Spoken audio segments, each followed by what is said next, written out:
Un segundito e iniciamos. Estoy aquí modificando una cosa aquí de Cintia.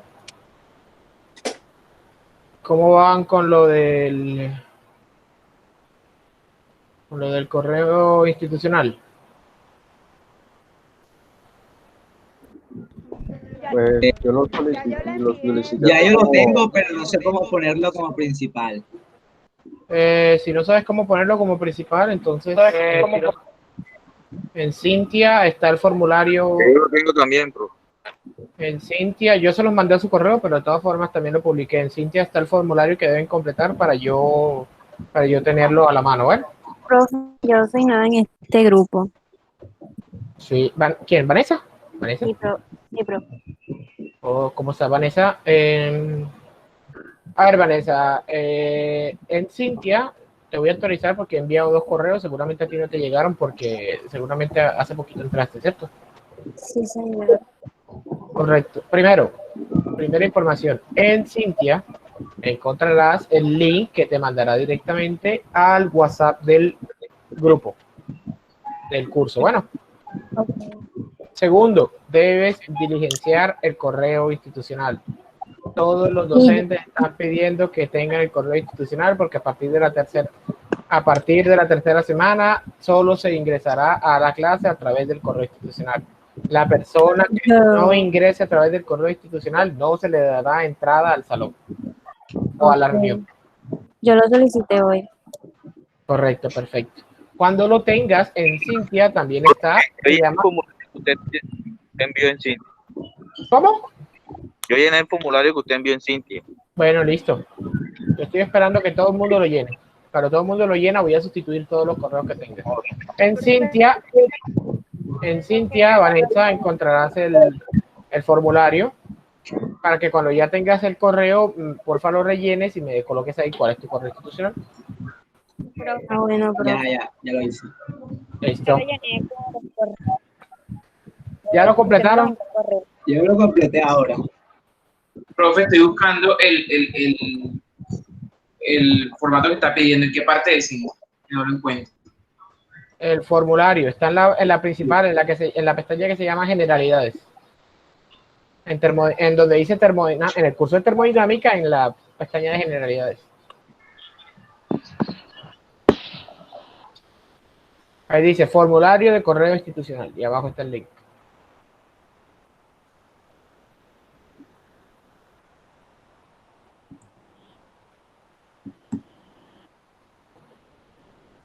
¿Listo? ¿Alguien más? ¿Todavía alguna duda antes de empezar?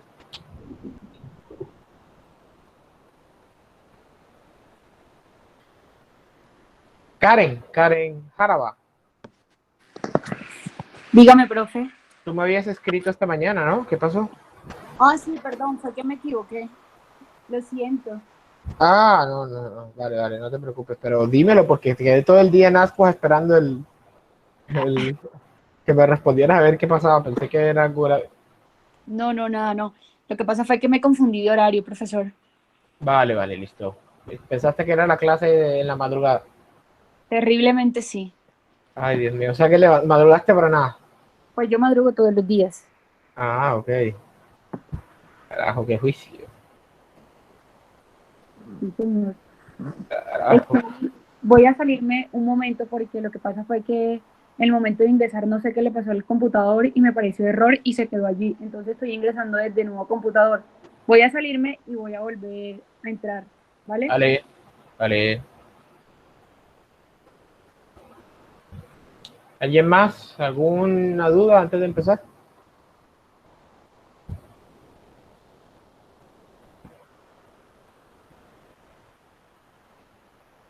No. Entonces, al mal paso, darle prisa.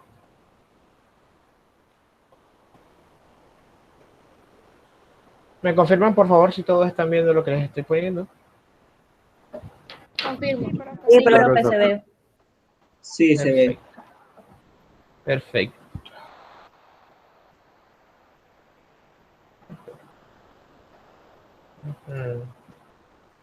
Esto fue lo que vimos la clase pasada, ¿cierto?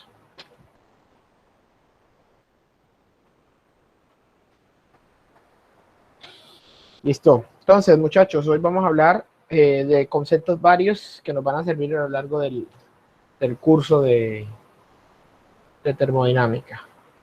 ¿Quién me quiere hablar acerca de qué es un sistema o qué creen ustedes que es un sistema?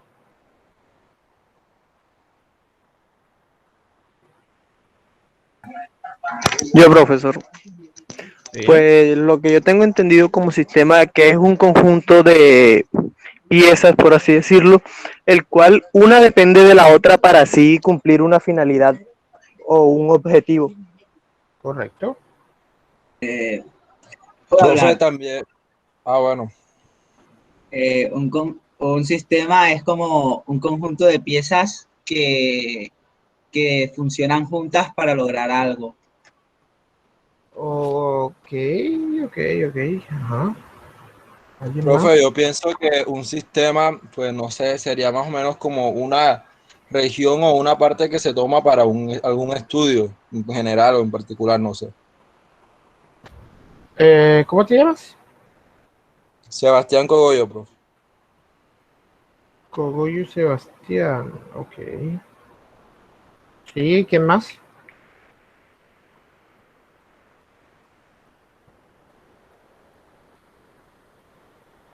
Correcto. Lo que nos dice Sebastián es básicamente es un resumen básicamente de lo que consiste en un sistema. Me permito leer la definición tal cual. Puede ser cualquier objeto, cantidad de materia o región del espacio seleccionado para estudiarlo y aislarlo de todo lo demás, lo cual se convierte en sus alrededores. Es decir, básicamente un sistema es cualquier punto o cualquier sitio de interés que a nosotros nos interese evaluar. ¿Correcto? Cualquier cosa puede ser un sistema. Cualquier cosa. Ustedes quieren evaluar su mesa puede ser su sistema. Y cualquier cosa que la rodee serán los alrededores. ¿Correcto? Correcto, profe. Perfectísimo. Entonces, existen tres tipos de sistemas. Sistema cerrado de masa constante, sistema abierto o volumen de control y un sistema aislado. Sistema cerrado, su principal característica, esto es importantísimo, tiene interacciones solo de masa, perdón, solo de energía y no de masa. Es decir, a través de este sistema solo se puede transferir energía, más no se puede transferir masa. Profe, ¿Correcto? eso lo dijo al contrario, o sea, solo energía y no masa. Es Sí, así, sí, yo ¿cierto? por eso lo corregí. Por eso lo corregí. Solo energía y no masa. Solo se puede transferir energía, no se puede transferir masa. Por eso se llama sistema cerrado o de masa constante. ¿Correcto? Sí, señor. Ahora, un sistema abierto es un sistema o es aquel sistema que tiene interacciones de masa y energía. Es decir, que se puede transferir tanto masa como energía. Es decir, puede entrar masa y puede entrar energía. O puede salir energía y puede salir masa. Finalmente, un sistema aislado es aquel que no tiene ninguna interacción con sus alrededores. Es decir, no entra ni sale masa, no entra ni sale energía. La persona que me está escribiendo en el chat, no puedo ver lo que dicen en el chat porque me tocaría estar saliéndome de la presentación cada rato. Profe, entonces el sistema aislado, ¿cómo funcionaría? Porque si no entra ni masa ni energía. Por eso se llama aislado, está completamente aislado de sus alrededores. Oh. Correcto. Profe, que hay un compañero que no ha podido entrar. Que hay un compañero que no ha podido entrar. ¿Y por qué no ha podido entrar? ¿Porque yo no le doy entrada o porque qué? No sé, no me dice bien. Porque a mí no me ha salido ningún... Eso suena cuando alguien va a intentar entrar. Ah, bueno. Y no me ha salido ningún sonido de que va a entrar. Nadie.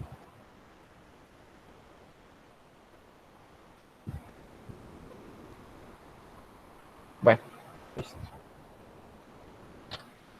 Entonces, repasamos. Sistema cerrado es aquel que no tiene interacciones de masa, pero sí de energía. Es decir, puede transferir energía, puede entrar y salir, pero no puede entrar ni salir masa. Sistema abierto, puede entrar y salir energía, puede entrar y salir masa. Sistema aislado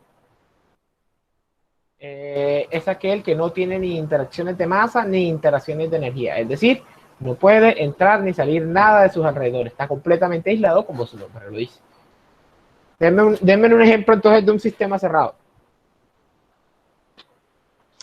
Profe, podría ser el helio dentro de un globo, ¿no?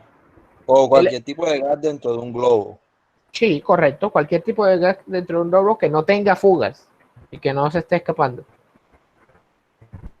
De agua cerrada, ¿no? ¿Un qué? ¿Un qué? Es que se te escuchó como entrecortado, disculpa. Botella de agua cerrada. Perfecto, una botella de agua cerrada se puede calentar, se puede enfriar, pero no necesariamente el agua se tiene que... Una olla a presión. Una olla a presión, profe. Una olla a presión, correcto, O perfecto. una batería con autos. Sí, profe. ¿Una qué? Una batería de un auto. Ah, sí, puede ser, sí. Ahora, ¿quién me da un ejemplo de sistema abierto? Profe, en el sistema abierto, ustedes dijeron una olla a presión, ¿cierto? Eso porque está No, cerrado, pero por ejemplo, en el sistema abierto puede ser agua hirviendo, que sería casi lo mismo, pero como el agua se transforma, no, profe, no sé la verdad. Correcto, pero que no esté sellada, por así decirlo. Exactamente, sí. Perfecto, es un muy buen ejemplo. El agua está hirviendo, hay transferencia de energía y como empieza a bullir, empieza a irse de la olla, por así decirlo. Exacto. O sea que hay transferencia de masa desde el sistema hacia el ambiente, hacia sus alrededores. ¿Es correcto? ¿Alguien más? Una pecera. Una pecera como sistema abierto. Sí. Explícame por qué no. O sea, pues yo pienso que, o sea, que una pecera, o sea, en su cubo, o sea, pienso yo que está ahí abierta, ¿no? Y entonces ahí sale que esté abierto al sistema no quiere decir que sea un sistema cerrado, porque yo puedo tener un vaso de agua y un vaso de agua no es un sistema, perdón, que esté abierto al aire no quiere decir que esté abierto como tal, o sea, no quiere decir que esté expuesto al ambiente o no esté expuesto al ambiente. Yo puedo tener un vaso cerrado, un vaso de agua. La parte de arriba está completamente expuesta al ambiente, pero ese vaso de agua no está transfiriendo masa al exterior, o sea, el vaso de agua se queda siempre igual. Eso es un sistema cerrado porque solo se está transfiriendo energía, no se está transfiriendo nada de más. Pero si sería, si fuese el vaso, si el agua estuviera caliente, estuviese evaporando, así si se estuviese evaporando, ahí sí se vuelve un sistema abierto. Así un sistema abierto. Entonces puede ser también una taza de café. Claro que sí. Profe, el cuerpo humano no sería un sistema abierto. Claro, porque nosotros comemos, obtenemos energía y defecamos para poder expulsar lo que no nos sirve. Es correcto, correctísimo. Claro ejemplo de un sistema abierto. Un bombillo. Un bombillo. No necesita materia para operar, pero sí energía. Pero eso yo lo consideraría más bien un sistema cerrado, porque entra energía, pero no está ni entrando ni saliendo masa. ¿Qué masa está entrando? Nada. Eso es más bien un sistema cerrado. El motor de un coche también, profe. La red inalámbrica. Pero la eso red no, inalámbrica como internet. pero eso no es masa, eso es energía.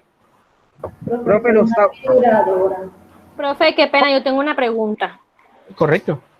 Es que, bueno, estaba buscando ejemplos y me aparece el ejemplo de una planta. ¿Eso se puede considerar sistema abierto? Claro que sí, porque una planta tiene que recoger, igual que el cuerpo humano, tiene que recoger agua y producir oxígeno. Ok, listo, profe. Perfecto. Gracias, profe. Entra y sale más. Los motores de los carros consumen combustible, por lo tanto, consumen combustible y expulsan gases de combustión, por lo tanto, un sistema abierto. Correctísimo. ¿A quién se le ocurre entonces ahora un sistema aislado? Profe, puede ser una pipeta de gas. Un sistema aislado. Una cava térmica. En realidad, esa es una pregunta trampa, porque en realidad no hay ningún sistema que esté completamente aislado. Esto simplemente es un aspecto teórico que se compara a lo ideal. Normalmente nosotros queremos que las cosas estén aisladas para conservar la energía. Es algo ideal a lo que se tiende, pero en realidad ningún sistema del universo está completamente aislado. ¿Correcto? Listo, profe. Correcto, profe. Sí, señor. Perfecto. Entonces, ahora los sistemas están, todo sistema está envuelto en algo que se llama frontera. Su frontera es aquella capa imaginaria que rodea el sistema que nosotros estamos evaluando. Existen dos tipos de fronteras, la frontera fija y una frontera móvil. Su nombre es claro, la frontera fija es aquel punto que no se está moviendo. La frontera móvil es aquella que sí se está moviendo. Un ejemplo de frontera móvil, cuando nosotros estamos inflando una bomba. Si imaginariamente vamos a estudiar la bomba como nuestro sistema, al nosotros inflar la bomba, este sistema, ¿qué pasa con la frontera? Se empieza a expandir. ¿Correcto? Sí, señor. Entonces Correcto, esta profe. frontera se empieza a mover. Se empieza a desplazar en función de la expansión de nuestro sistema. Esto, un ejemplo de una frontera fija, el ejemplo que puso una compañera, una pipeta de gas. La pipeta de gas siempre va a estar en la misma posición y siempre va a delimitar las condiciones del sistema, porque no se puede mover, porque está fija. ¿Correcto? Una nevera, Una también, nevera profe. también, es correcto. Esos son los ejemplos claros de sistema y cómo delimitar un sistema. Entonces, claves para tener un sistema: establecer el elemento que vamos a evaluar y establecer su frontera. Lo que está dentro de esta frontera es nuestro sistema, lo que está fuera de esta frontera es los alrededores. ¿Correcto? Y todo lo que atraviese esa frontera se considera transferencia desde o hacia el sistema. ¿Correcto? Listo, profe. Perfecto. Espero que quede claro para continuar. ¿Alguien tiene alguna duda antes de continuar?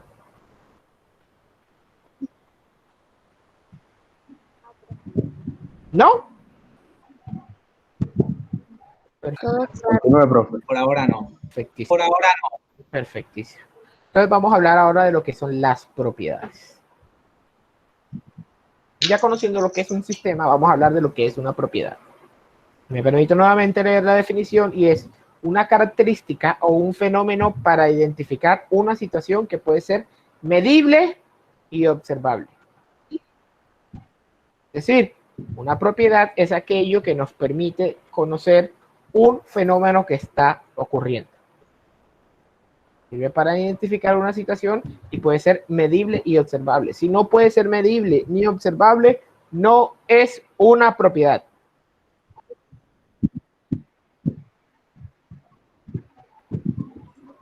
¿Correcto?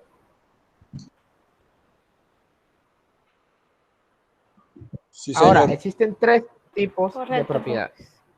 Las propiedades extensivas, las propiedades intensivas y las propiedades específicas. Repasemos en qué consiste cada una de estas.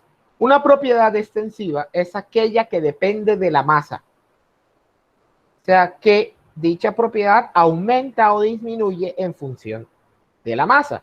¿Quién me da un ejemplo? El área y el volumen. El área y el volumen, es correcto. A medida que yo aumento la masa de un elemento, generalmente no siempre aumenta su área y siempre aumenta su volumen. ¿Correcto? Correcto. Perfecto. Profe, Ahora, un ejemplo. un ejemplo. A ver. El mismo ejemplo de la bomba. O si quieres, no con aire, sino con agua. Llena una bomba con agua y llénala cada vez más con agua. ¿Qué va a pasar con esa bomba?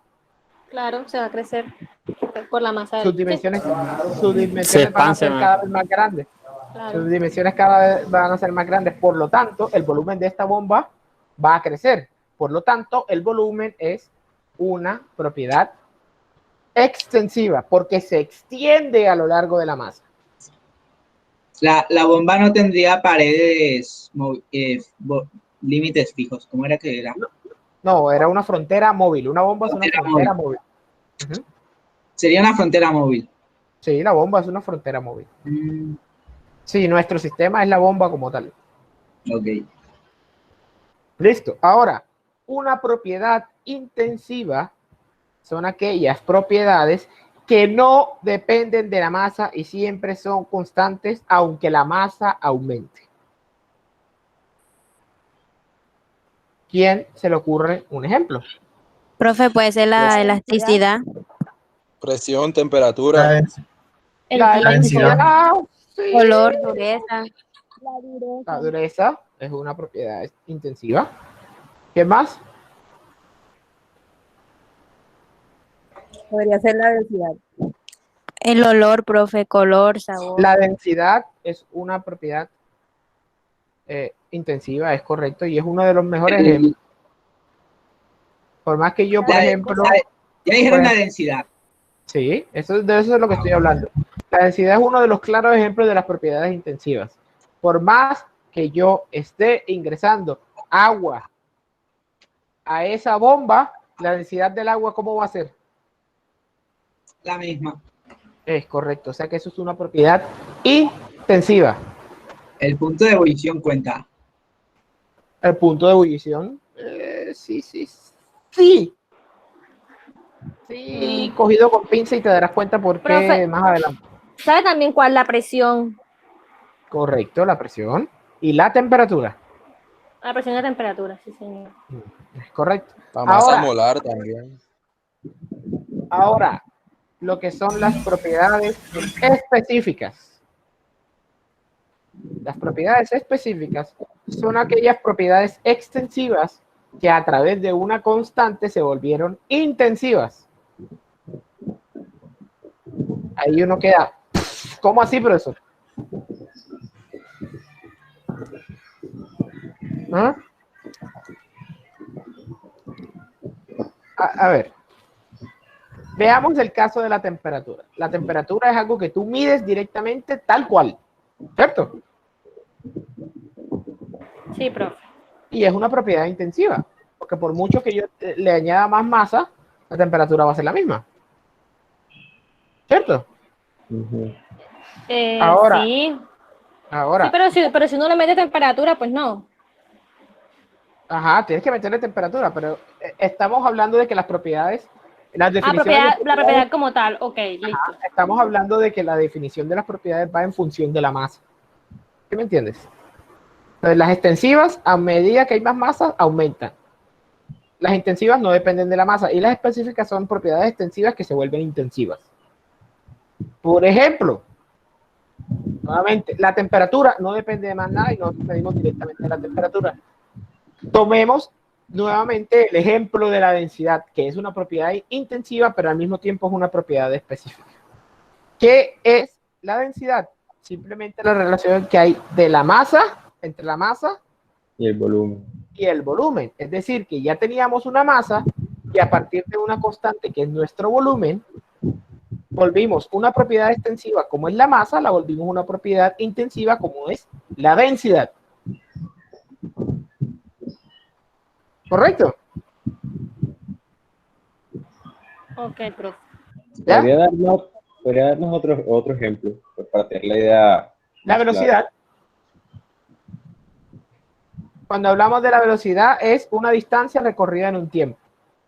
Tú tienes una distancia, ¿cierto? Y la distancia aumenta en función de qué tanto recorres. ¿Cierto? Y eso te toma un tiempo. Si tu velocidad es constante, ¿cómo vuelves esa propiedad constante? Planteas la posición en función del tiempo y creas una propiedad específica que se llama la velocidad. Ok. Correcto, son constantes. Profe, tengo una pregunta. ¿Sí? No, que digo, la muchacha que habló primero. Que... La muchacha que habló primero, disculpa. La aceleración es otra propiedad específica, es correcto. Profe, yo le iba a preguntar por el peso. elasticidad. ¿El peso cómo se caracterizaría? El Porque peso es el una peso- propiedad extensiva, porque depende de la masa. Más masa, más peso. Ok, vale. ¿Correcto?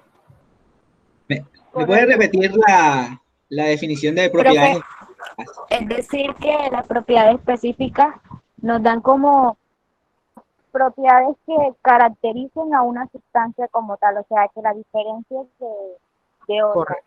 Correcto. Correcto.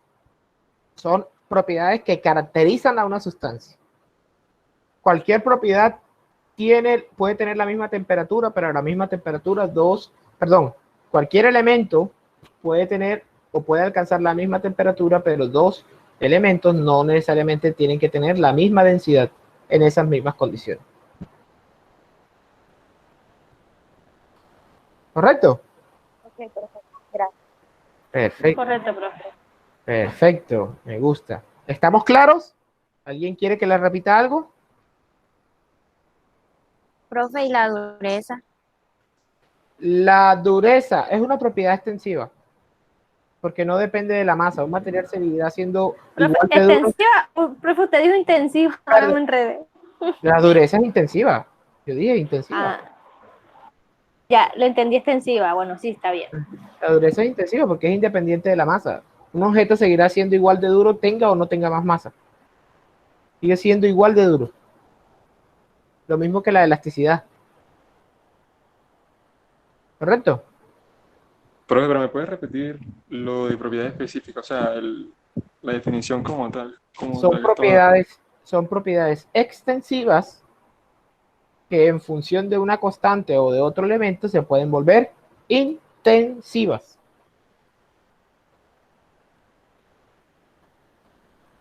¿Correcto? Un claro ejemplo, la densidad es una propiedad intensiva y específica. Por eso se llaman específicas, porque son específicas de cada elemento o de cada componente.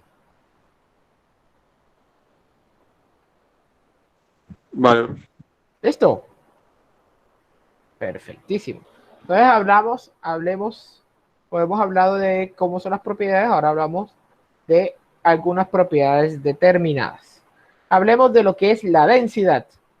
Todos sabemos aquí qué es la densidad, que es la cantidad de masa que se encuentra contenida en un volumen determinado y es representado por la letra ρ. ¿Correcto? Correcto. Ahora, el recíproco de la densidad, es decir, el inverso multiplicativo de la densidad, es el volumen específico, que se define como la cantidad de masa contenida en un volumen determinado. Simplemente es lo contrario. Si la densidad es masa sobre volumen, el volumen específico es volumen sobre masa.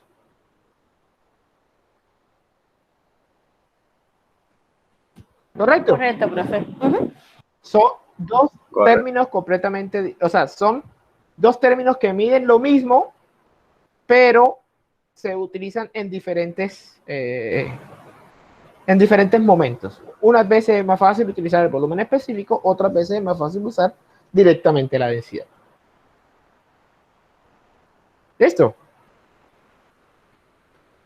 Listo, profe. Perfecto.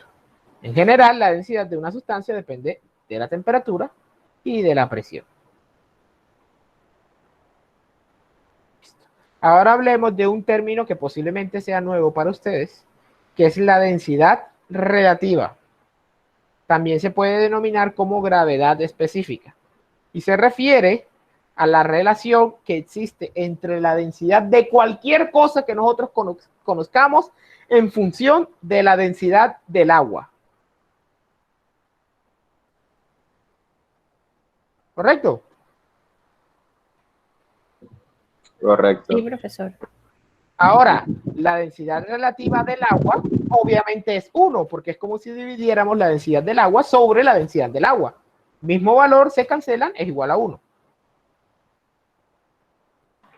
Profe, entonces eso no sería como redundante. Si va a ser igual siempre uno, ¿no?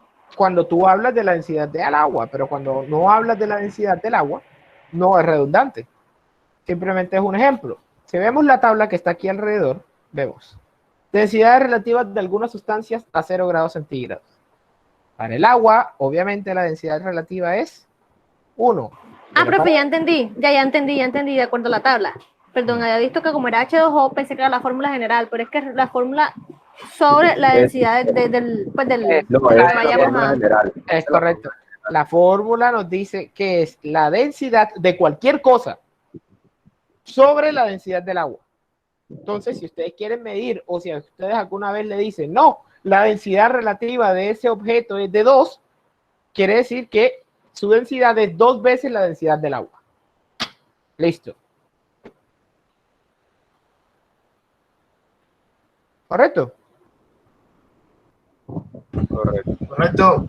Ahora, nuevamente, reitero, si la densidad relativa es igual a 1, estamos hablando del agua o de un elemento que tenga exactamente la misma densidad que el agua. Si está por encima de 1, la densidad relativa o la densidad de ese objeto, perdón, es superior a la densidad del agua. Y si está por debajo de 1, la densidad de ese objeto o de ese elemento está por debajo de la densidad del agua. Por ejemplo, en el caso de la tabla nos muestra la gasolina tiene una densidad relativa de 0.7, es decir que la gasolina es menos densa que el agua.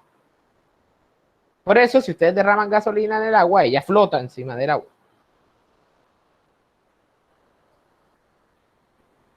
¿Correcto?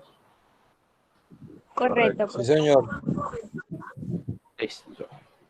Perfectísimo. Profe, tengo una duda. ¿Podría ¿Sí? regresar? O Claro sea, que sí. porque hay elementos que tienen un intervalo de valores. ¿A qué se debería eso? Porque los huesos tienen diferentes densidades dependiendo de la zona del hueso.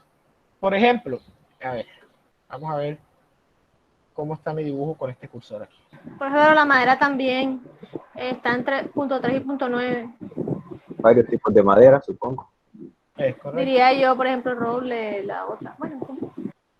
Hablemos de los huesos, por ejemplo. Hablemos de los huesos. La zona, esta zona que está aquí, es más dura que la zona que se encuentra en los extremos. La zona que se encuentra en los extremos es más porosa. Esta tiene que aguantar los impactos y esta tiene que mantener la estabilidad. Por eso esta zona es más porosa, obviamente es menos densa. Esta zona es más rígida, tiene que ser más densa. Por eso los huesos tienen unas variantes de densidades relativas. Lo mismo la madera. Cuando tú hablas de madera, existe la madera de roble, la madera de acacia y muchas otras. Y no todas tienen exactamente la misma densidad. ¿Correcto?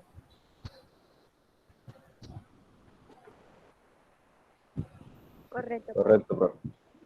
Perfecto. Me encanta esa pregunta. Ahora hablemos de lo que es el estado y el estado de equilibrio. Disculpen un momento.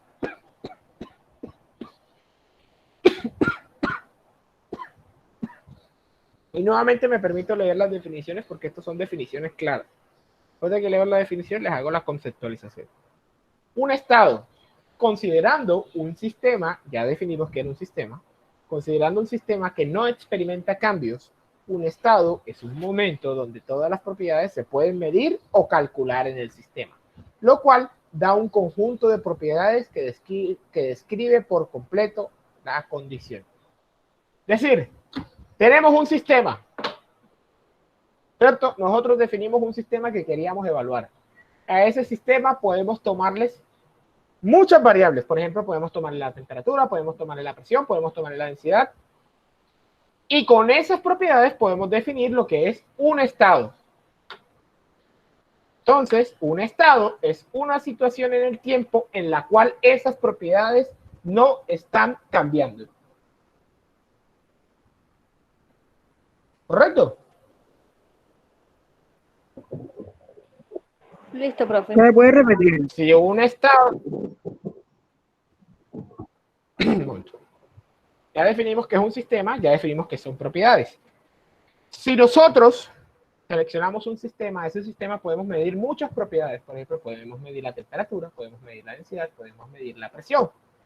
Por eso podemos definir las condiciones de ese sistema.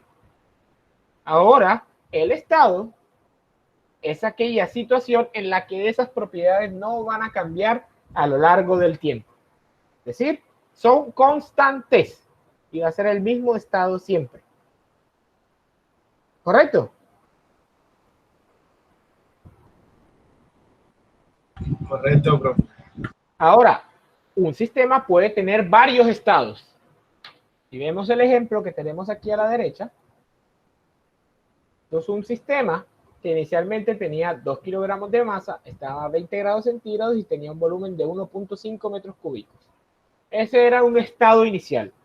Luego, al parecer, este estado se expandió, no se calentó, se expandió, de tal forma de que pasó a un estado 2, pasó de un estado 1 a un estado 2, donde tenían la misma masa, la misma temperatura, pero el volumen aumentó y pasó de 1.5 a 2.5 metros cúbicos.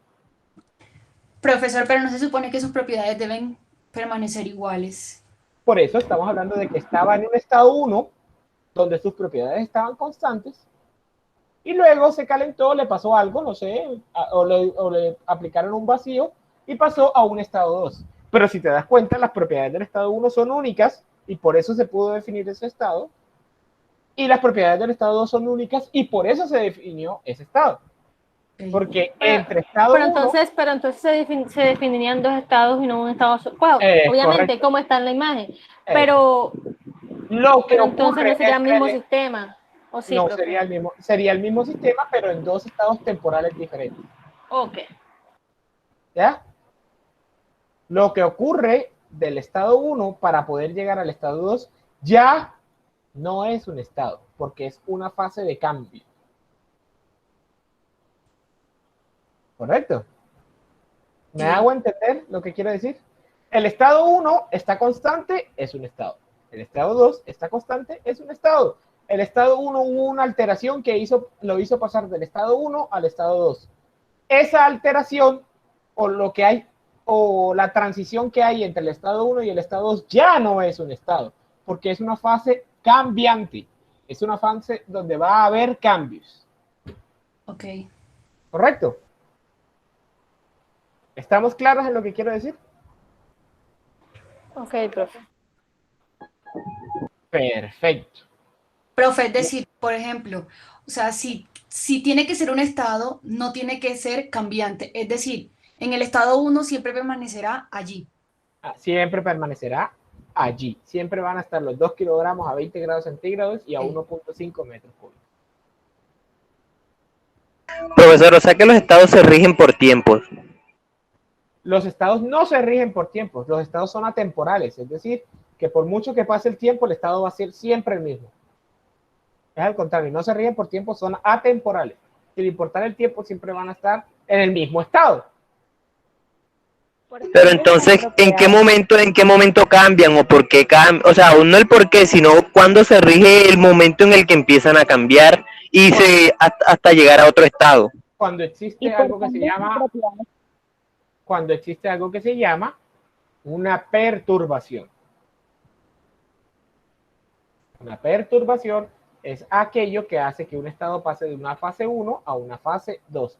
Por ejemplo, y el más claro ejemplo, sí. Por cambios en las propiedades. Una perturbación, no, o sea, la perturbación genera un cambio en la propiedad, no necesariamente por cambio en las propiedades.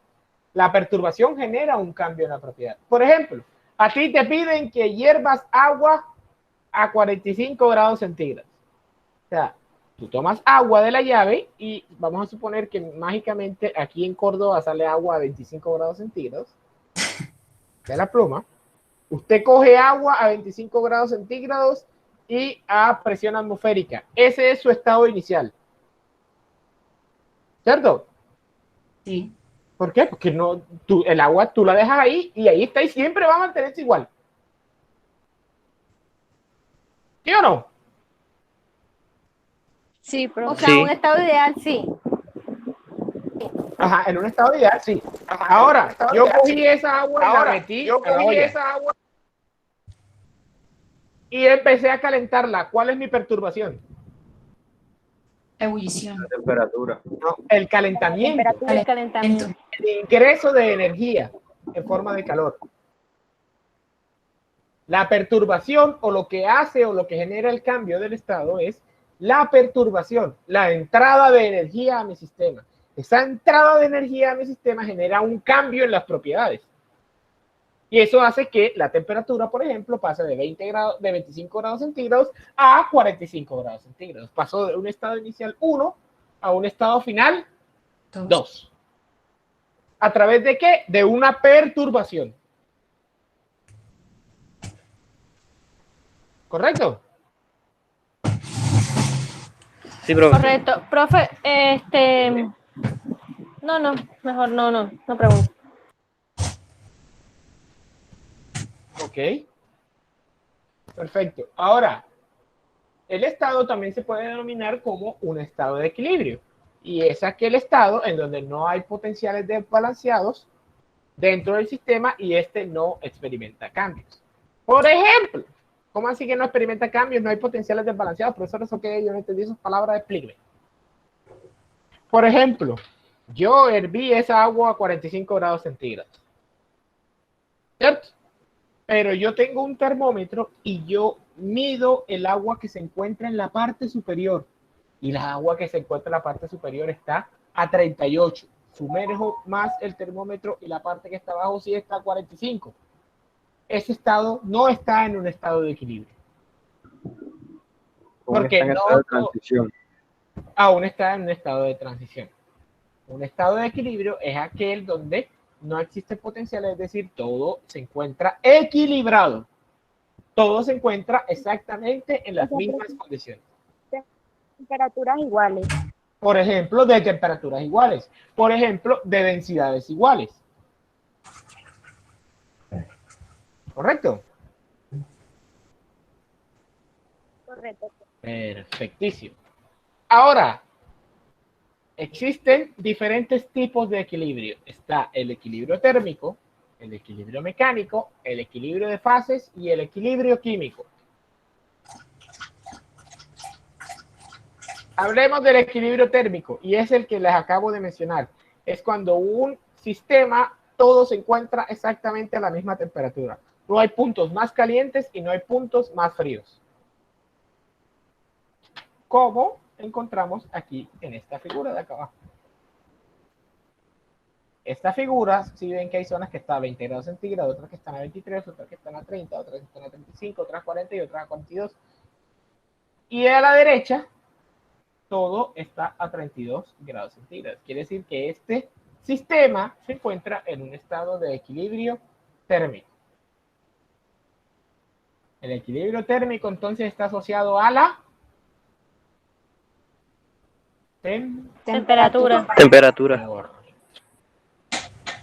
Es correcto. Ahora, el equilibrio mecánico es un equilibrio que se encuentra asociado a la presión.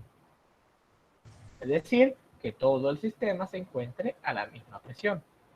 Un ejemplo de esto, para los que tienen a la mano una bomba en sus casas, o por lo menos dos bombas, inflen dos bombas de tal forma de que una quede más grande que la otra. Y ahora, de una manera muy complicada, yo lo he hecho, traten de unir sus bocas sin que el aire se escape. ¿Qué va a pasar con estas bombas si son hechas de exactamente el mismo material?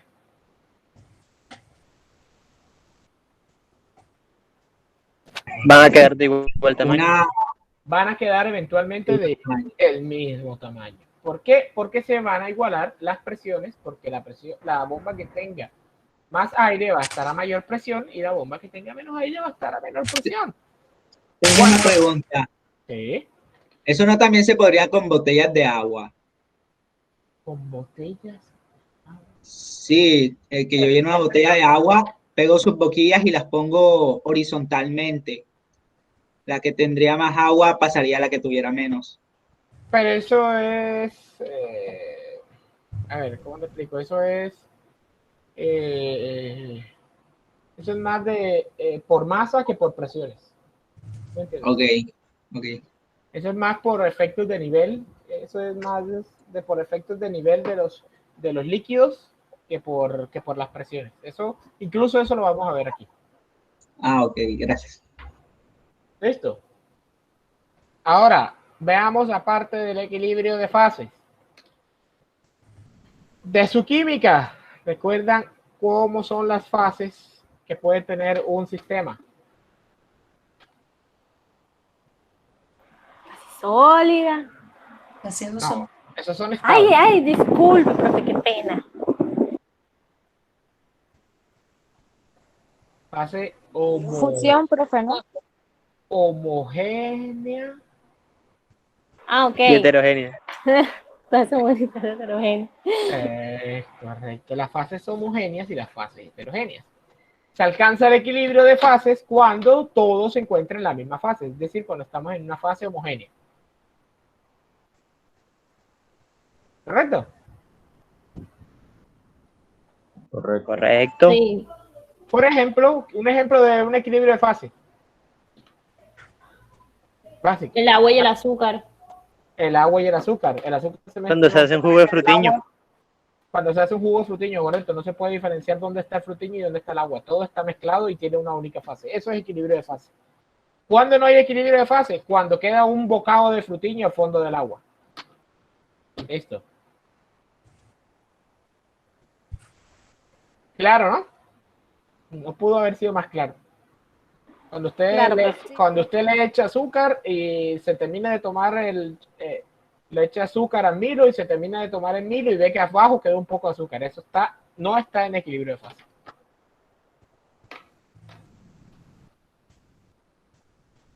¿Listo? Sí, profe. Y finalmente, el equilibrio químico, que es aquel que se da cuando hay reacciones químicas y todos los componentes se consumen al mismo tiempo. No hay sobrantes ni exceso de elementos. O sea, el reactivo y el reactante. No, perdón. Sí, es reactivo y reactante. Bueno, el reactivo y los reactantes se consumen al mismo tiempo. Y no hay sobrante ni hace falta. ¿Correcto? Sí, señor. Perfectísimo. Podemos continuar. Ahora hablemos de lo que es el postulado de estado. Ya definimos cuáles son las propiedades extensivas, cuáles son las propiedades intensivas. Hablemos de una cosa que se llama el postulado de estado, que lo vamos a utilizar más adelante y muy a menudo. El postulado de estado nos está diciendo que el número de propiedades requeridas para fijar el estado de un sistema se determina mediante el postulado de estado. Y declara que el estado de un sistema compresible simple, es decir, un sistema en general, se especifica por completo mediante dos propiedades intensivas e independientes. Es decir, tú puedes definir completamente un estado de un sistema con solo tener dos propiedades que sean intensivas y que sean independientes de sí mismas dentro de ese sistema. Por ejemplo, tú conoces la temperatura y la presión de un gas ideal, puedes conocer su densidad. Solo necesitas dos propiedades intensivas e independientes. Propiedades extensivas no sirven, tienen que ser siempre intensivas. Y cuando digo intensivas es que también pueden ser específicas. Lo mismo, si tú conoces la temperatura y la densidad, puedes saber a qué presión se encuentra un gas. Si tú conoces la presión y conoces la densidad, puedes saber a qué temperatura está ese gas. Si sabes la temperatura y sabes la presión, puedes conocer la densidad a la que se encuentra ese gas. ¿Correcto? Correcto. O sea, grábense eso en la mente. Dos propiedades intensivas independientes. Sobre todo la palabra independiente. Algo muy importante.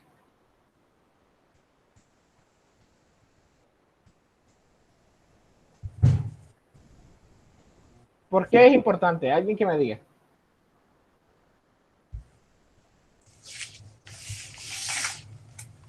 Con lo que hemos visto hasta ahora ya podemos decir...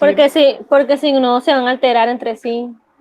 Sencillamente, ya no va a ser... Claro, profe, porque si no son independientes, una va a afectar a la otra. En caso... No. Que no depende una de la otra. Que no depende, obviamente, pero ¿por qué?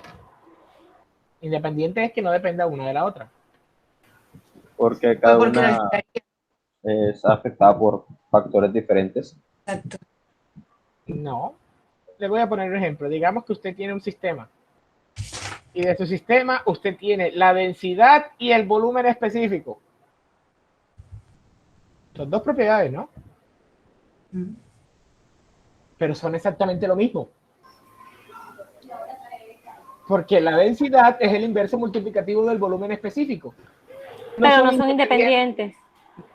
No son independientes entre sí porque son el inverso multiplicativo. O sea, si tú colocas 1 sobre la densidad, te va a dar el volumen específico.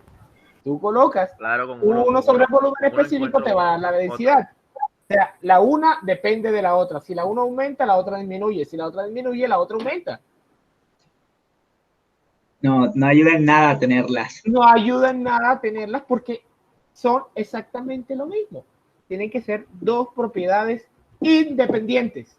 Por ejemplo, temperatura y presión, en ciertos casos.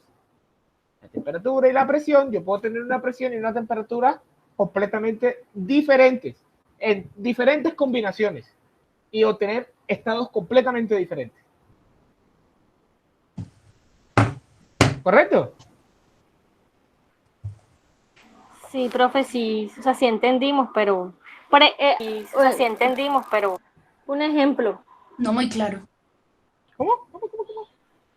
O sea, profesor, que para que cuando tomemos las variantes o variables nos den resultados diferentes de un mismo estado. Bueno, eso. O sea, cuando tomemos las propiedades nos den resultados distintos para así tener algo un poco más de donde tener. Es correcto, es como por material. Tener de dónde agarrar. No puedes tener una variable que te diga lo mismo de otra variable, porque ¿para qué te sirve eso? Es como si conocieras la misma cosa 2 veces, no te sirve. ¿Ya? Necesitas conocer los dos elementos para poder establecer ese estado. Pero si tú conoces 2 variables que son dependientes, básicamente estás conociendo la misma variable. ¿O no? Sí. Es claro.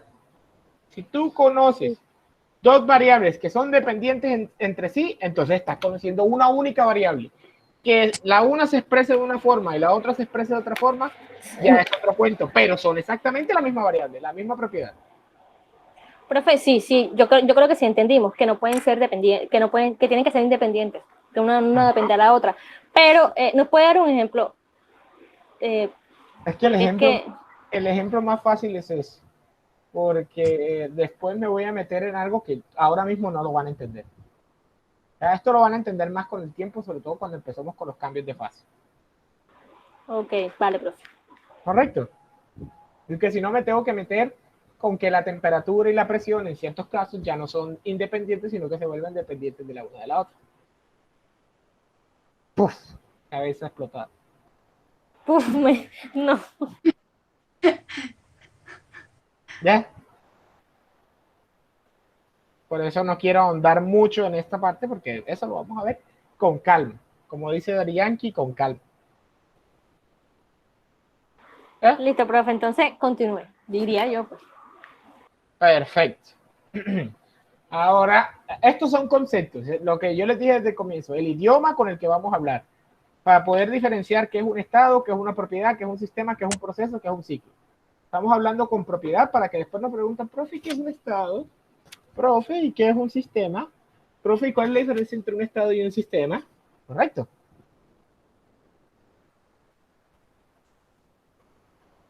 ¿Correcto? Sí, profe. Correcto. Correcto. Un estado es la definición de un sistema a través de propiedades.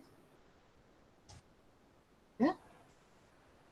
un estado, que es la definición de un sistema, a través de propiedades. Así se relacionan las tres definiciones: estado, sistema y propiedad. El estado es la definición de un sistema a través de propiedades. Perfecto, ¿no? Lindo, hermoso. Listo. Listo. Ahora hablemos de los procesos y los ciclos. Disculpe, profesor, ¿me lo repite? Un estado, ya se me olvidó. ¿Qué fue lo que dije aquí? Que me repita. Se me olvidó completamente. Un estado es la definición de un sistema a través de sus propiedades. Es correcto. Un estado es la definición de un sistema a través de sus propiedades. Joder, y yo me creo que haya dicho esa palabra, ¿verdad? Anótelo, profe, anótelo. Voy a anotarlo y voy a modificar estas diapositivas para poner mi propia definición. Listo. Continuamos. Ahora, procesos y ciclos. Y me permito leer las definiciones. Un sistema experimenta un proceso cuando se aparta del equilibrio, durante el cual sus propiedades cambian hasta que se alcanza un nuevo estado de equilibrio. Retomemos el ejemplo de la olla, que la sacamos de la pluma y la pusimos a hervir. Inicialmente yo había denominado una perturbación porque todavía no habíamos definido qué era un proceso. Ahora esta perturbación se le renombra como proceso. Yo tenía mi agua a 25 grados centígrados, pasó por un proceso de calentamiento y terminó a 45 grados centígrados. Es lo que hace que un estado se aleje de un estado de equilibrio hacia otro estado de equilibrio. ¿Correcto? Sí. Ok. Perfecto. Ahora, los procesos tienen o pueden ser de diferentes formas. Un proceso puede ser isotérmico, puede ser isocórico, puede ser isobárico, puede ser adiabático, puede ser cíclico, puede ser reversible y puede ser irreversible. Un proceso, anoten esto, importantísimo. Un proceso isotérmico es aquel proceso que se da a temperatura constante.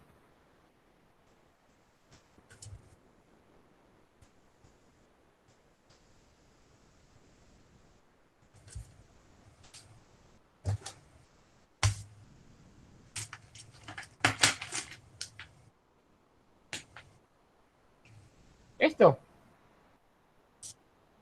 Okay. Un proceso isocórico es aquel que se da a volumen constante.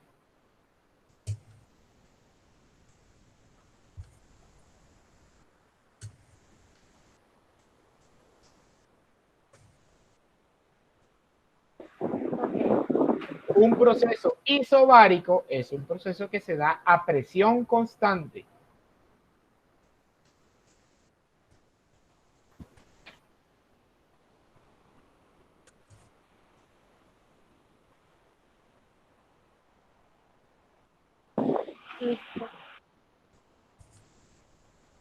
Un proceso adiabático es aquel proceso en el cual no hay transferencia de energía. Perdón, no hay transferencia de calor, no de energía, de calor. Que puede haber trabajo. ¿Cuál es ese, bro? El adiabático.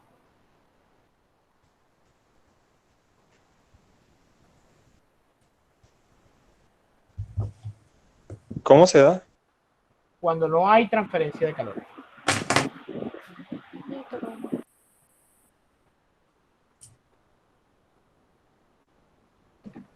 Un proceso cíclico, y con eso tengo que definir qué es un ciclo. Me dice que un sistema ha experimentado un ciclo si regresa a su estado inicial al final del proceso. Es decir, para un ciclo los estados iniciales y finales son idénticos. Es decir, que cuando ha llegado a su estado final es el mismo punto de partida de donde salió. ¿Correcto? Eso es un proceso cíclico. Aquel que su estado final es el mismo estado inicial.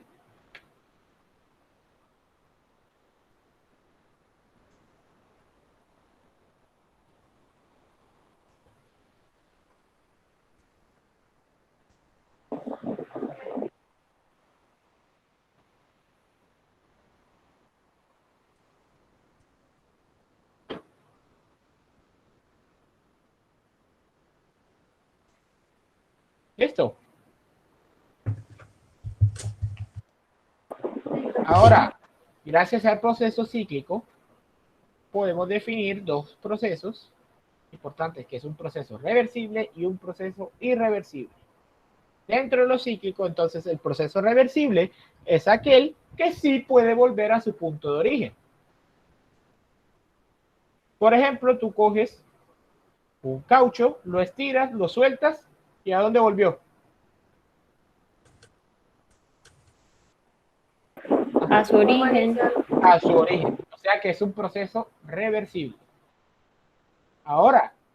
Profe, tengo una duda. No sé. Dime. Usted sabe esas pilas que meten al congelador, que son un líquido, pero uno las mete y se congela, pero cuando descongela, sigue el líquido igual. Ajá. O sea, con respecto a lo reversible. Ajá. Sí. ¿Podría ser? Sí, pero más adelante nos daremos cuenta, al final del curso, esto más al final del curso, nos daremos cuenta que algo sea reversible es algo completamente ideal. No hay ningún sistema que sea completamente reversible. ¿Ya? Sí. Siempre hay algo como un resorte. Siempre hay algo que no vuelve a su estado inicial y es medido a través de una propiedad que se llamará entropía. La entropía es la medida del desorden y la medida de la irreversibilidad de un proceso. Como ya hablamos de irreversibilidad, un proceso irreversible es aquel que no vuelve a su estado inicial. Por ejemplo, todos aquí han comido loquiño. Y todos aquí han intentado el loquiño. Si no has comido loquiño, entonces eres muy joven. Debes tener por ahí 18 Lo más años. probable. ¿Cuántos años tienes? Latino, 18. Los que han Loquiños son esas partículas que explotan en la boca. No. Son, es como una especie de fruna. No, es esquipito, lo que dice el esquipito. El loquiño es como una especie de fruna. Exacto. Un confitico que tiene dos, sí, que lo destapas por cualquiera de las dos partes y son como ácidos y tienen muchos sabores. Ajá, es correcto. Entonces el loquiño, o por lo menos en mi época, que yo no soy tan viejo, tengo 27 años, así que tampoco es que me van a tildar de viejo. Se cogía la etiqueta o el empaque y se estiraba. Y era como una especie de suerte. El que sacaba la mayor parte. El que se quedaba con la parte más larga tenía más suerte y el que se quedaba con la parte más corta iba a tener peor suerte. Si nos damos cuenta, cuando nosotros estirábamos ese paquete no volvía jamás a su condición inicial. Otro ejemplo sería el quemar un papel, profe. El quemar un papel también, un proceso completamente irreversible. Estirar un resorte más allá de su límite elástico. Estirar Profe, la plastilina, ¿cómo se consideraría, profe? La plastilina, por ejemplo. Irreversible. Profe, su estado sigue siendo el mismo, ¿no? Intenta volverla a poner como la barrita inicial. ¿Cuándo? Bueno. Profe, y un clavo que se oxida. Un clavo que se oxida. La oxidación es un proceso completamente irreversible. Es reversible en la medida de que se recicle. O sea, hay que aplicarle energía para que pueda volver a su estado inicial. Pero en ese caso no sería reversible. O sea, es reversible bajo ciertas condiciones. Ok. ¿Ya? Por eso, en teoría, en la naturaleza no existe ningún proceso reversible. Los procesos que son reversibles o que existen hoy en día que son reversibles es porque hay que incluir un parte de energía o hay que incluir trabajo para que vuelvan a su condición inicial. ¿Correcto? Y la madera que se transforma en carbón. La madera que se transforma en carbón, intenta volver a ser carbón de la madera. No, de madera del carbón. No se puede. Hay una forma. Y es una cosa que se llama el ciclo del carbón. Pero para hacer eso tienes que incendiar el carbón. O sea que hay que incluir energía. Para que ese carbón se libere al ambiente y vuelva a ser captado por los árboles. Pero tienes que incluir energía para que ese carbón se vuelva dióxido de carbono. ¿Correcto? Sí, profe. Correcto. Perfecto. Perfectísimo. Espérate. ¿Dónde vamos? Yo siento que esto ya está muy largo. Siento que he hablado mucho ya. 15. Ya vamos a terminar. Ahora, entrando ya un poco más en materia, vamos a hablar de lo que es la ley cero de la termodinámica. La ley cero de la termodinámica, que aunque por su nombre no lo parezca, salió después de la primera ley de la termodinámica. Bueno, no salió. La gente la estableció antes de la primera ley después de la primera ley de la termodinámica para establecer un fenómeno que matemáticamente y de ninguna otra forma se puede demostrar. Solo se puede demostrar de manera empírica, a través de prácticas. No hay una forma de demostrar esto a partir de números. O sea que es algo que hay que experimentar, más no demostrar matemáticamente. ¿Correcto? Por eso se llama ley. Ahora, ¿qué nos dice la ley cero de la termodinámica? Si dos cuerpos están en equilibrio térmico con un tercero, entonces los tres cuerpos están en equilibrio térmico entre sí. Pongamos el caso. Si la temperatura de un cuerpo, entonces, A, este cuerpo A, miren que esto es una pared adiabática, es decir, que no hay transferencia de calor entre A y B, ¿cierto? O sea, A y B no están en contacto. ¿Correcto? ¿Pared adiabática es qué dijo, profesor? O sea, esta barra verde que está aquí es una pared adiabática, es decir, que no hay transferencia de calor. Correcto. O sea que A y B no están en contacto entre sí. A está en contacto con C y C está en contacto con B, ¿cierto? Sí. Sí. ¿Qué nos dice la primera ley de la termodinámica, básicamente? Si la temperatura de A es igual a la temperatura de C y la temperatura de C es igual a la temperatura de B, es decir, que las tres están a la misma temperatura y se encuentran en un equilibrio térmico. Es algo que matemáticamente no se puede demostrar. Ahora, ¿qué nos dice también la ley cero de la termodinámica? Que los cuerpos siempre van a buscar el equilibrio térmico. Siempre van a buscar el equilibrio térmico. El ejemplo es este que está acá. Inicialmente tenemos un estado en el que dos elementos, uno de hierro y uno de cobre, se encuentran en contacto el uno con el otro y están aislados de sus alrededores. Es decir, no se transfiere energía con sus alrededores. Con el tiempo, el hierro y el cobre van a alcanzar la misma temperatura, porque están buscando un equilibrio Térmico. ¿Puedes repetir eso, por favor? ¿Desde dónde te repito? Desde que inició. Desde acá, desde la derecha, desde la carita feliz. No, del cuadrito ese, del hierro y el cobre. Bueno, imaginemos que tenemos dos piezas, una pieza de hierro y una pieza de cobre, ¿cierto?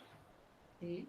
Estas dos piezas están encerradas en una cajita, la cual evita que la energía desde el exterior entre o desde ellos para afuera salga. O sea, solo hay transferencia de energía entre los dos elementos. ¿Cierto? Sí.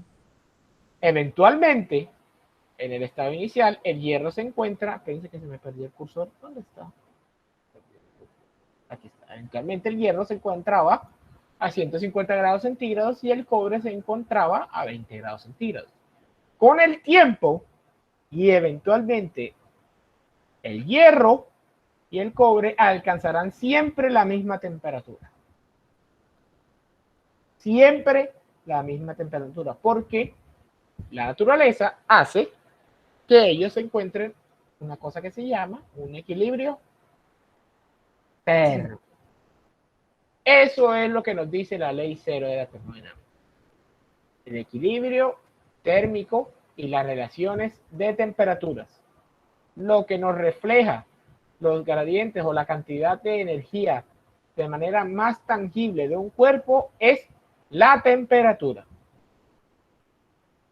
Porque tú en realidad, tú como persona no puedes medir la energía, pero puedes medir que un cuerpo está caliente o frío. Y eso es un indicativo de que si está caliente tiene más energía, si está frío tiene menos energía. ¿Correcto? Correcto, profe. Eso Correctísimo. es lo que nos está hablando la ley cero de la termodinámica. Habla del equilibrio térmico entre los cuerpos. ¿Cómo se logra un equilibrio térmico de los tres cuerpos, aunque dos no estén en contacto entre ellos mismos? ¿Correcto? Correcto. Profesor. Correctísimo. Me encanta entonces. Parece que están, no joda, pero están. Yo creo que yo hago un quiz ahora y saca todo el mundo 5. Tírelo. ¿Para qué va? No. Y dicen, va que va. Joder, puta. Ahora, una vez que hablamos de la ley cero de la termodinámica y está relacionada a la temperatura, hablemos de las escalas de temperatura. Existen dos escalas de temperatura, la escala relativa y la escala absoluta.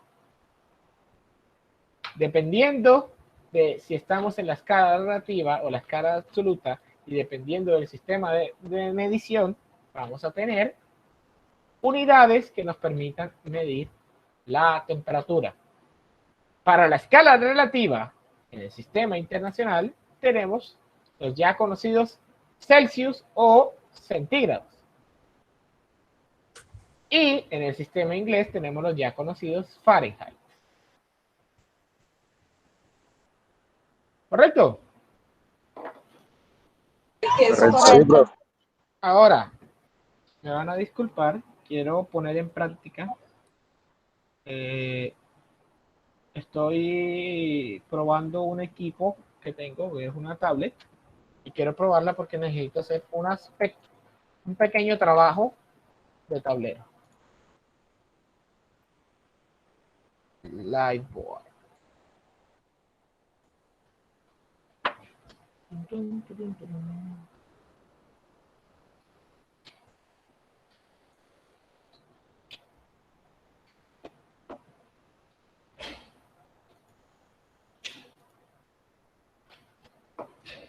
¿Todos están viendo? Sí. Sí, profe. Ese es el tablero con el que vamos a profe. trabajar a lo largo del semestre. Bueno. Ok. Entonces, denme un momento, no estoy cuadrando porque ya, en realidad ya no estoy en el computador, sino que estoy aquí en otra parte. Ahora, vamos a encontrar una relación que existe entre la escala relativa, entre la escala Fahrenheit y la escala Celsius, ¿correcto? Es decir, vamos a encontrar una relación que nos permita trabajar entre la una y la otra. Ahora, el señor Celsius estableció dos puntos importantes en la temperatura o en ese rango de temperatura, que es el estado donde se genera el hielo, que es a 0 grados Celsius, y donde se evapora el agua, evaporación, que es a 100 grados Celsius. Correcto, estamos claros, ¿cierto? Hasta el momento. Ahora, Sí. en la escala de Fahrenheit, esos mismos dos puntos se encuentran. el hielo a los 32 Fahrenheit. Y si no estoy mal, si la memoria no me falla, la evaporación será a los 212. Ahí está. Qué belleza. La evaporación del agua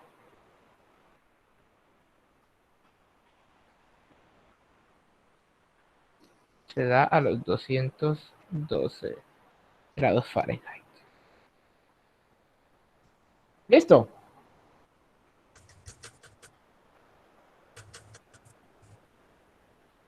Una vez obtenido esos datos, podemos plantear una gráfica.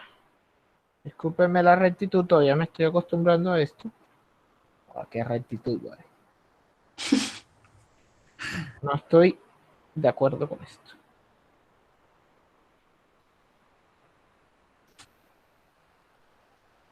Mejor.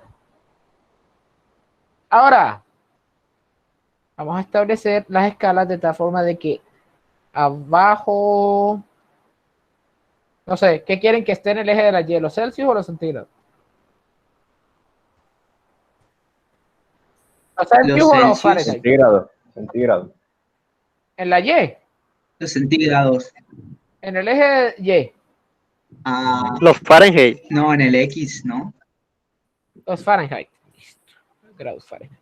Y en el eje X vamos a encontrar los grados centígrados. Es decir, vamos a hallar una relación de Fahrenheit en función de grados centígrados. ¿Cierto? Ahora. Ahora, cuando a 0 grados Fahrenheit, o sea, en este punto, a 0 grados Fahrenheit, en este punto, en el eje de las X, ¿cuántos grados, 0 Celsius, perdón, 0 centígrados, cuántos grados Fahrenheit tenemos? 32. Tenemos 32, vamos a marcarlo por aquí, más o menos. 32. ¿Cierto? Ahora, a 100 grados Celsius, vamos a marcarlo por aquí. ¿Cuántos grados Fahrenheit tenemos? 212. 212. Vamos a marcarlo, no sé, más o menos por aquí. ¿Cierto? O sea que si trazamos más o menos por aquí, sería más o menos en este punto, ¿cierto? Si trazamos una línea recta entre estos dos puntos, vamos a tener algo así. Es más, para darle uso a esta cosa, vamos a cambiarle incluso de color. Para qué belleza.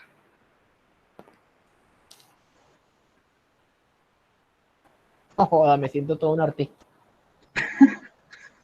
No, profe, Picasso le queda chiquitico. ¿Para qué? Ah, qué belleza. Ahora, ¿qué tenemos aquí?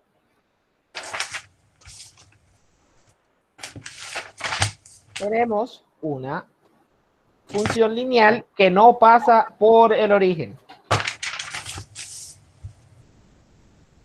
Una función lineal que no pasa por el origen está regida por la ecuación Y igual mx más b. M por X más C. Más c. Bueno, da igual, más C más B. ¿Cierto? ¿Qué viene siendo Y? Y los Fahrenheit. Los Fahrenheit. ¿Qué viene siendo X? Los centígrados. Los Celsius. Correcto. ¿Qué viene siendo M? La La pendiente o una. La pendiente, sí. La pendiente. Es correctísimo. ¿Y cómo calculamos entonces la pendiente? Y2 menos Y1 sobre X2 menos Y2. X2 menos X1. O sea, 212 menos 32 sobre... Diferencial de Y sobre diferencial de X. Sobre 100 menos 0, ¿cierto? Sí, señor. ¿Cuánto nos da la pendiente? Daría 1,8, ¿no? 1,8 en fraccionario, eso es que 9 quintos, ¿no? 9 quintos. Sí. Joder, Sí. joder, es que soy Profe, que está volando, mejor dicho. joder. O sea que los Fahrenheit es igual a 9 quintos de los grados centígrados más. Entonces esta sé que es 32. más 32. Y hemos llegado a una relación que nos permite transformar de grados centígrados a grados Fahrenheit.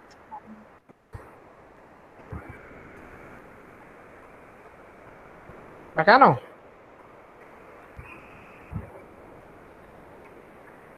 Confirmo. Listo. Ahora, quiero que me digan cómo sería si yo tengo grados si yo tengo grados Fahrenheit y quiero pasarlo a centígrados. ¿Cómo queda la ecuación?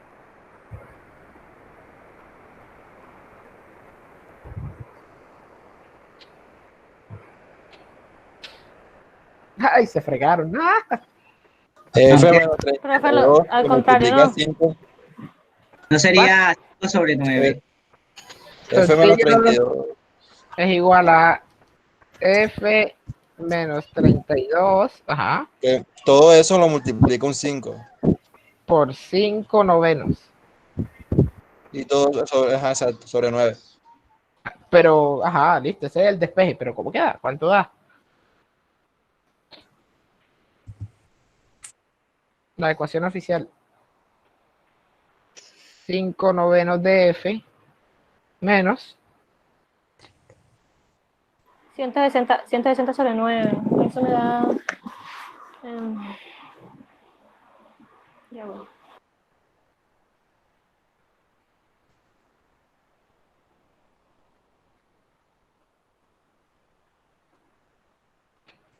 $17.7.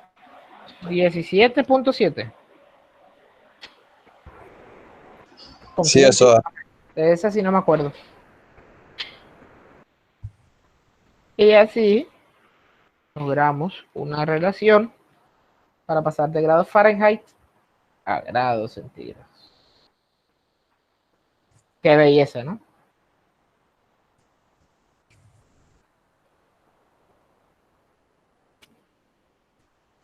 ¿Sí o no? Yes, profe, yes. Listo. Sí, profe. Antes de continuar, ¿les pareció bien? O sea, sí quedó entendible lo que acabamos de hacer. Lo que pasa es que estoy probando una tablet que adquirí este semestre para poder trabajar mejor esta parte de... Profe, disculpe, ¿podría repetir lo último? ¿Desde dónde? Discúlpame. Cuando comenzó a hacer la conversión. Pero exactamente desde aquí o aquí, o cómo. Ah, no, profe, lo otro. Aquí. Ahí. Aquí simplemente despejamos esta ecuación. El 32 que está sumando pasó a restar. El 9 quintos que está multiplicando pasó a dividir. Y como pasó a dividir, pasó del 9 quintos aquí a 5 novenos. Y simplemente resolvimos la ecuación. Ok, profe. ¿Listo? Listo. Bueno, ahora, antes de continuar, ¿queda bien las cosas así? ¿Es entendible? ¿Se ve bien? Sí, profe. Pues igual es una herramienta muy... Profe. No sé, creo que va a servir mucho para los ejercicios, pienso yo. Perfecto, porque es que el semestre pasado me tocó, como esto fue de imprevisto, me tocó hacerlo con la mano, todo, así lo mismo que ustedes están viendo, pero todo con el mouse. Entonces fue un poco más Tedioso. más tedioso y me demoraba mucho más en resolver las cosas. Ya, bueno. Entonces me gusta que les guste. Perfecto, entonces volvemos a la presentación. Y entonces hemos definido cuáles son las escalas relativas de la temperatura. ¿Por qué relativo? Porque es con respecto a un evento importante, a un fenómeno importante, que es el fenómeno del congelamiento y la evaporación del agua. ¿Correcto? Sí. Y finalmente, pasamos a las escalas de temperatura absolutas. La escala de temperatura absoluta nos está diciendo la medida desde el cero absoluto energético. Es decir, desde el cero absoluto cuando no hay nada de energía. Es decir, a los 0 grados completamente no se puede mover nada, no existe energía. En la escala de Kelvin, el cero absoluto es a 0 Kelvin y se definió que el hielo era a los 273.15 grados Kelvin. Y en la escala Rankine, que es la del sistema inglés, el cero absoluto se lograba a los 0 Rankine y el hielo o el congelamiento era a los 491.67 Rankine. ¿Correcto? O sea que para pasar de grados centígrados a Kelvin, ¿qué hay que hacer? Se multiplica, ¿no? O sea, Se suma, ¿no? Se suma 273. 273.15. 273 grados centígrados. Para pasar de grados centígrados a grados Kelvin. ¿Por qué? Porque a 0 grados centígrados, que es cuando se genera el hielo, hay 273.15 grados Kelvin. ¿Correcto? Correcto. Perfectísimo. Ahora, en la escala Rankine, ¿qué hay que hacer para pasar de grados Fahrenheit a grados Rankine?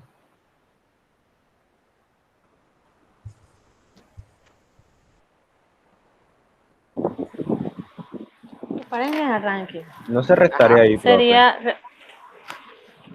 ¿Por No, qué? no se resta. Al No, no se contrario, resta. ¿no? No, porque, o sea, como acá... Igual se suma, ¿no? Hay que sumar, pero ¿cuánto hay que sumar?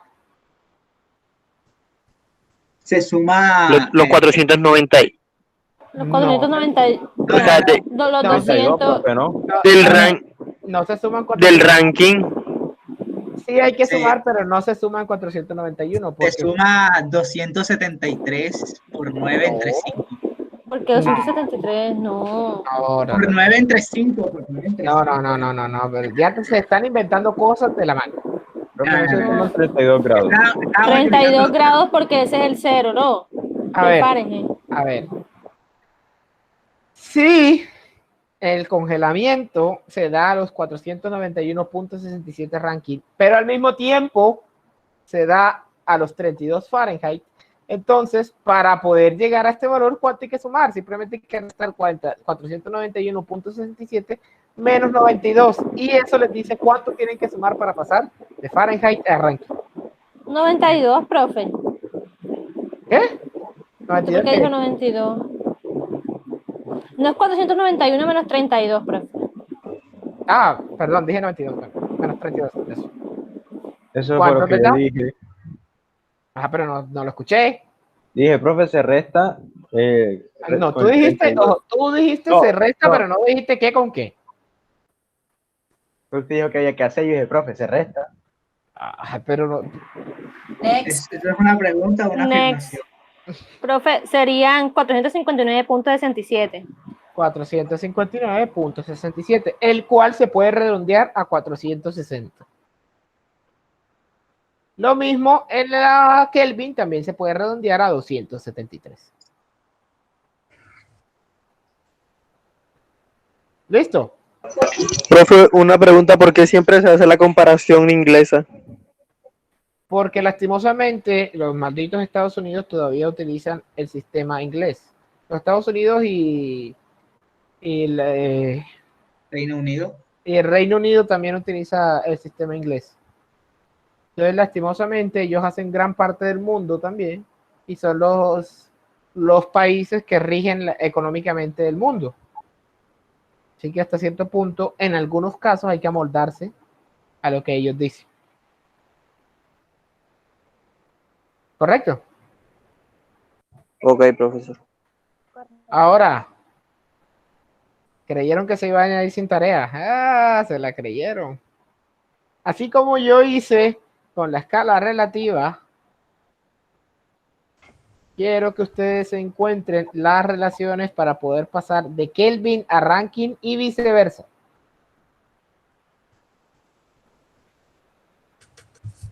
De Rankine a Kelvin. Ajá. Kelvin a Rankine y Rankine a Kelvin. De Kelvin a ¿Se hace de la misma manera que se hace la relativa? Se hace exactamente igual. ¿De qué a qué? De Kelvin a Rankine y de Rankine a Kelvin. Usando el método de la... Sí, el método gráfico. Ah, ok.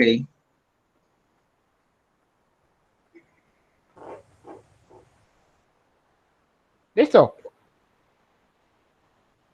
Listo, Ok, profesor. profe, listo. Perfecto. Entonces, con eso damos por terminado la sesión del día de hoy. La próxima clase. ¿Cómo? Que se iba a tomar asistencia. Sí, claro que sí. Dúdalo.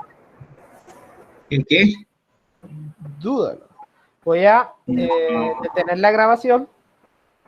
Con esto terminamos la clase de hoy. Termino la grabación y en el transcurso del fin de semana se la subo. Bueno, la otra la subí rápido